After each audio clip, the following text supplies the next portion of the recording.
Thank you very much. I think it's a major responsibility for the FAM committee to raise awareness among decision makers regarding the gender aspects of cuts in healthcare in the context of austerity measures. We have to raise awareness of the fact that the traditionally and socially expected role of women is that of caretakers. They have to take care of elderly family members as well as children, as well as sick or disabled or otherwise vulnerable family members. And if there are cuts made in the healthcare system of a society, of a country, if, for example, there are less hospital beds available, or what is usually shown as more efficient healthcare, meaning that people spend less time in hospital and the rest of the care must be done at home. This obviously is shown and seen by society as one of the beautiful traditional roles of women as caretakers, but on the other hand, and in the reality of women, this is of course a major burden too, and especially when, on the other hand, in the workplace there is less and less understanding of women's role as a caretaker, and women are in the immediate danger of losing their jobs by the fact that they have to stay at home and take care of elderly or disabled or ill members of the family. So I think that one of the priorities of this report is to raise awareness of this, that austerity measures are wrong in general. Cutting health care costs is wrong in particular, but it has a disproportionately heavy effect on women. And also it should be asked, how can women somehow be compensated for this, and how should labour laws sort of reflect upon this major difficulty that women have to face. Thank you very much.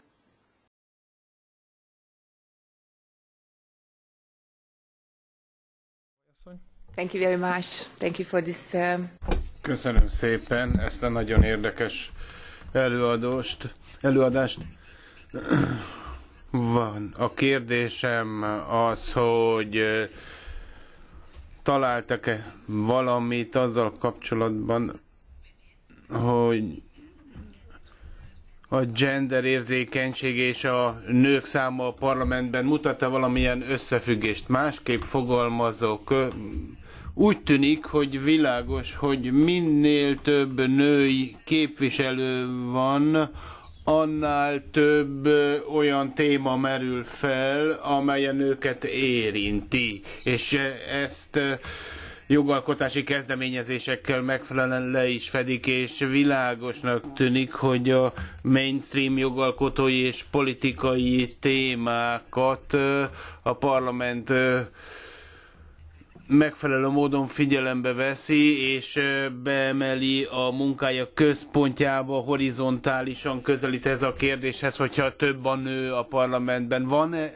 adat arra vonatkozóan, hogy ez igaz, hogy ez így van? Tehát a munka érdemi részét, lényegét tekintve befolyásolja a gender érzékeny parlament, vagy nem. Tehát látunk-e valamit a parlament munkáján? Tehát, hogy itt vannak az emberek, őket meg kell győzni, a választópolgárokat, hogy válasszanak nőket. Ezt megfelelően indokolni is kell, vagy korszerűen gondolkodó férfiakat válasszanak, akik figyelembe vesznek problémákat, tehát a nőkkel szembeni erőszakot, vagy a nők szerepe a munkahelyen. Ezt a jogalkotás szintjén is figyelembe kell venni, és képesnek kellene lenni arra, hogy a női perspektívát a parlament lássa. Tehát, és ez a számok alapján összefüggés van-e?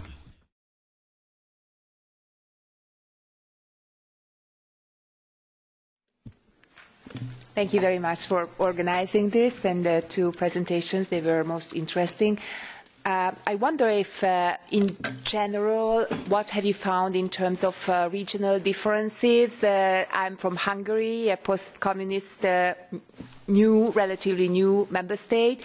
And I'm always disturbed by the fact that we are talking about employment issues in the EU in general. It's one step better when we are talking about at least the gender aspects, but we very seldom talk about the geographical and political aspects in the sense of Eastern Europe versus Western Europe.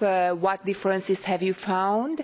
And what have you found in terms of what we see positively as mobility of women within the EU, but when it comes to the actual experiences of actual East European women, it's very often the tragic phenomenon of forced migration, leaving their communities behind, leaving their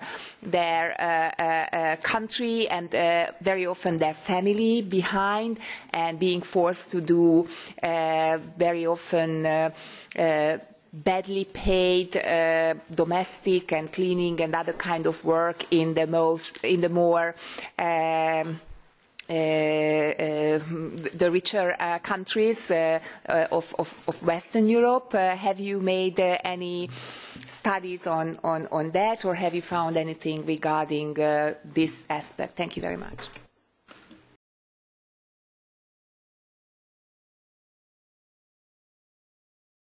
Thank you very much, and thank you for the interesting presentation. You were using a gender-neutral language when you talked about the effect of the childcare system and the availability of childcare system on the employability of people. This is an optimistic scenario. I mean, I wish this was like that, but at this point in time, I think it affects women much more than men, because as I understand, but please challenge me if I am wrong, parental responsibilities are still considered to be the sole responsibility of women in many parts of the European Union, at least in some post-communist countries like mine, but also some southern countries, I guess. It's like that, that women are supposed to be solely responsible for the children, and that affects obviously their difficulties regarding, as we heard in other parts of this workshop today, this directly affects their access to work. Employers' first question is, do you have children? When do you plan to have children? And that makes life obviously difficult. So my question is this changing? Is this going to be a factor for men and men's employability? And am I right to think that if it's also a men's issue, parental responsibilities, is it going to change childcare pattern or the childcare facilities? Is there going to be more investment in childcare facilities because it's considered to be a social good and not just a women's private affair? What do they do with their children? If you understand what I want to say. And also, if parental responsibility is a joint responsibility of men and women, is it not going to change the patterns of work-life balance at workplaces? In other words, is it not going to be more understood that there should be a certain hours of work, of life dedicated to work, and the rest dedicated to family and household responsibilities? and how is it really related to the whole issue of childcare and childcare facilities. I think it's a fascinating subject. It's very crucial and very central to the equality of men and women, and that's why my question was so long and complicated. I'm sorry. Thank you.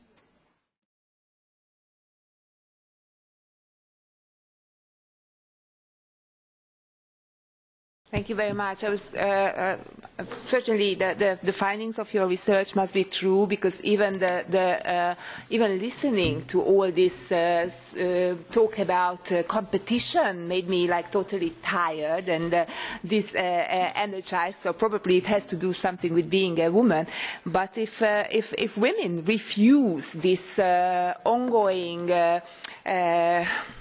competition in life and choose cooperation instead of competition, I'm proud to be a woman.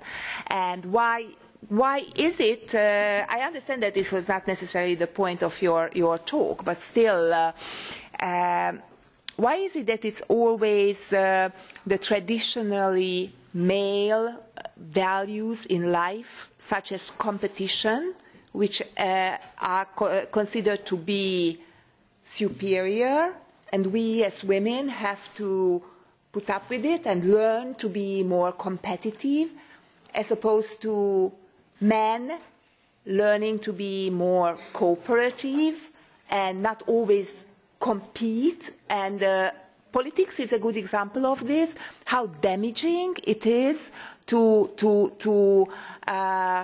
consider competitiveness as a superior value as opposed to cooperation. I mean, politics is all about parties competing against each other and refusing to cooperate on tackling a certain social problem or an issue and work together on solving that issue. Wouldn't that make more sense? And also in the economy, it's all about competition and press down the other, as opposed to cooperation and try to work on doing more social justice and make sure that everyone has work to do and a meaningful life.